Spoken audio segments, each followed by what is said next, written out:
All right, next up on the show is Shakaib Arsalan, all the way from Pakistan. That's the first, so this is fantastic. First one on the show from Pakistan. Tell me what's happening in your world. Just to give you a bit of context how I landed up here. So I'm Shakib and I'm a CTO of a company and not related to sales domain in any way. But there was some development in the last 2 weeks that have put me in this chair in front of you. So the thing is that we run a company by the name of Ultra Codes since the last 6 years, and we have around 120 people working with us, and we have a proper sales department that handles the resource augmentation part, and we sell technical software resources to the US companies. So what happened is that I felt that the sales department is doing good, but our CEO felt that we need to transition to a human-less sales going forward. So what he meant was that I, as a technical head of the company, should move into the sales department and observe their working and introduce the AI agents in the flow so that less humans are required to achieve the same results. So, for that reason, last week I said, okay, if I need to do this job, I need to read good people on the internet, and I found your book. This is the first time I heard about you, and this I went through the book during the weekend. I was like, okay, this person has very good ideas on this particular domain. So the question that comes into my mind after this transition that I had is that uh, the introductions of AI agent into different fields have raised the question that up to what extent we can involve them into the process. Our CEO and I was in talk with one another CEO of a company, of a big company in our country, and he was of the view that we can move to human-less sales, and that was very strange for me. Like, how can we achieve that? But he had some prototype of an app, and he was saying that if using this app, I'm going to remove all the humans from the loop, and I am going to introduce a full-time AI agentic sales. So our CEO was also impressed by the idea, and he wanted me to do something similar in our company.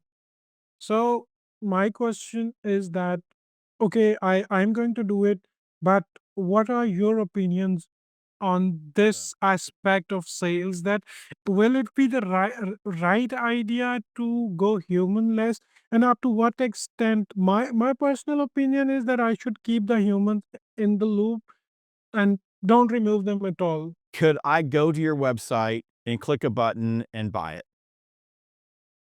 Yes, you can. Okay. So it's like a subscription-based service that I can just buy without having to.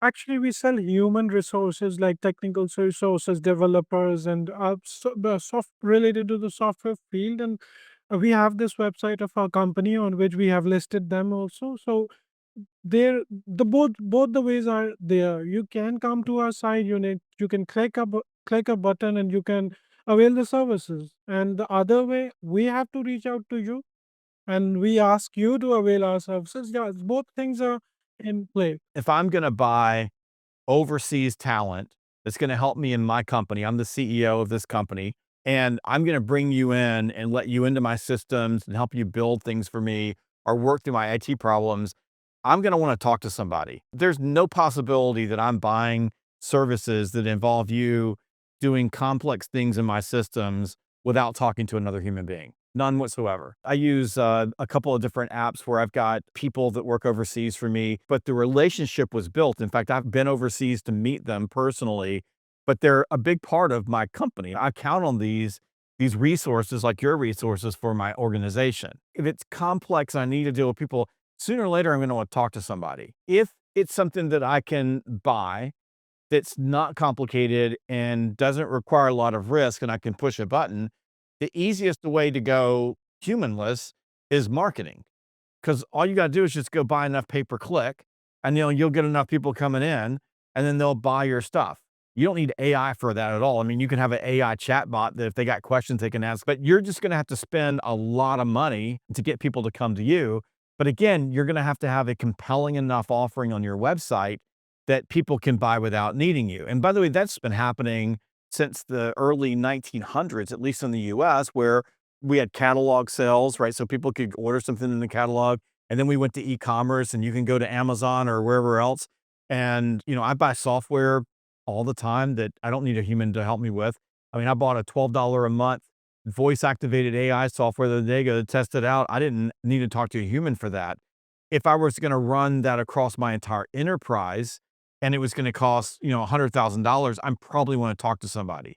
So it all comes down to what are you selling? What's the risk? What's the complexity?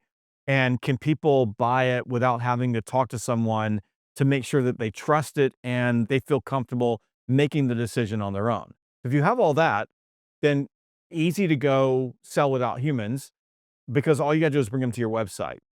If you're thinking that you're gonna shift to a pure outbound play without human beings, like, so you're gonna do that.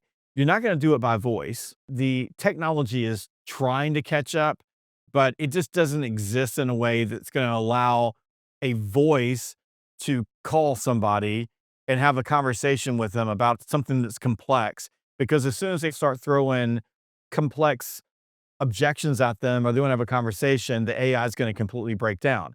And the moment that they figure out that they're talking to an AI and that you fooled them, they're going to hang the phone up because nobody wants to talk to an AI. There's tons of AI programs where you can just spam basically everybody.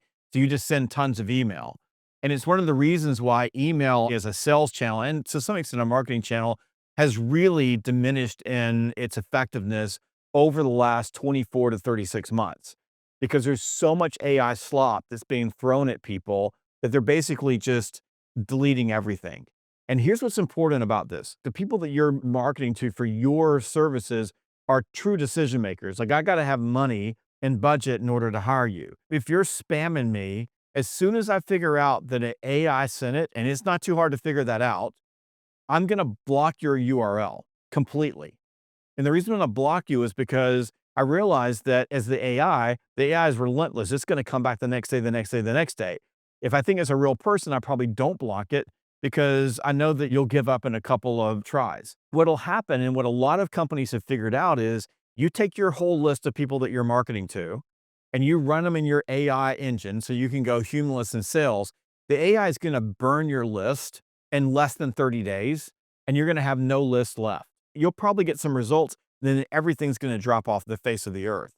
So to try to sell this humanless, I think would be a massive mistake. And just based on what you've told me and what you sell. That doesn't mean that you can't AI enhance the people that are selling now, right? So if you've got people that are working for you now selling, what can you do to speed them up? What can you do to get better information in front of them? How can you feed them with data on particular signals, for example? You can put them in front of people, buyers that you're selling to. It sounds like you're selling a lot in the US, but how can you sell to buyers there that are ready to buy or looking for your services? How do you combine that with what you're doing in marketing? You may be able to shrink your sales force, right, by making them more efficient, by getting in front of the right people at the right time. And that's really where I would be focusing on is how can you AI enhance the salespeople that you have? This is just me. I fear if you went humanless for sales and you didn't have a marketing and PPC campaign that was robust to create lead gen that would come to your website and buy without having a human intervention, you're going to tank your company really, really fast. You'll do a complete turnaround in 60 days. If you get rid of all your salespeople, getting them back is going to be hard. You've already trained them. So the balance is how do I AI enhance the salespeople that I have so that they're more effective, so that I can get more sales with less people. I get that, right? And bigger sales with less people because you're feeding them the right information, the right data. Yeah, that makes sense. And I was also of the opinion that keeping human in the loop is important. Yes. So yeah, makes sense. It may be that you get to a point where there's certain size sales that you turn over to AI. It doesn't make economic sense to have a human involved. But when you're talking about big projects or you're working with your bigger customers, you got to have people to talk with. Okay. Do I have time for one more question? Absolutely. Yes. Controversial question it can be, but in our part of the world, in the subcontinent and in the Middle East and Asia region of the world, when the salespeople do the calling to the clients in the US, there is a gap in terms of the trust. Yes. Due to a lot of reasons that there are bad actors in our part of the world. They do the things the wrong way, and ultimately the people in the US lose the trust on the people from this part of the world, and ultimately the other salespeople that are doing the good job. Yeah. I mean, and very good in what they do. They also face the burn of being associated with a region. So my sales team we have at our company, they usually come up with this, that we should hire someone in the US to be the face of the company. Like if we hire someone in the from a US citizen to be the face of our company, just to narrow the gap between the person representing the company and the client in the US, so that the trust can be there. The client will trust the US person, and we will provide the work. As a company, we have always tried to provide our best work, but the region we are in affects our overall sales numbers. So, is this something that has been discussed before, or we should move to hiring a person from US ultimately? So when you have someone call in from your part of the world into the US, there's an immediate distrust because you don't sound like you're from the US, right? So you don't have that same accent. There's a couple of things. Yeah, you could hire a couple of people in the US, but then you've got to manage people in the US from Pakistan, which could be tough, right? Unless you have a presence in the US. The better thing would be to think about when you're talking to people in the US, how do you differentiate yourself or change the way you're talking with them? And I've been in your part of the world teaching over there. I'm really focused on empathy, right? So what happens is someone in your part of the world calls someone in the US, and the person in the US is immediately taken back because you don't sound like me, similarity bias, right? And it's always going to be there for human beings. What you really want to focus on is, how am I changing my pace and my tone? Not necessarily my accent. You are who you are, right? You can't change that, but how are you being more empathetic so that you're asking better questions, or you're slowing down a little bit, or you're not just like pushing so hard? Americans don't do very well with that. So you could hire someone in the US, but that's going to be very hard. It's going to cost you a lot of money, and you got to figure out how to manage them. Or you can really focus on, how are you interacting with the people that you deal with? And you might even like talk to some of your existing customers and say, what would we need to do if we were calling someone to lower the risk wall and get people to trust us more? Some of it's familiarity, some of it's showing up again and again. A lot of it's just slowing down and changing your pace.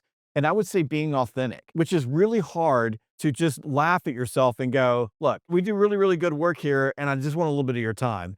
And I think Americans really respond well to that type of authenticity. And I think the misnomer in your part of the world is that you have to be super serious, and you have to come off like super professional, and you have to go right to business. And that's what creates the distrust, right? So I would really focus on training my people. And if you've got people in your team, and I bet you do, that are really good and sell a whole lot, tell your CEO, if you've got people that are really good and sell a whole lot, don't you get rid of those people. Hold on to them. But maybe you can use them to teach everyone else, what are they doing that is creating emotional connections quickly, so that they're able to lower that wall and move into a conversation. It's a barrier. It's not going to change selling cross culture. It's always going to be there.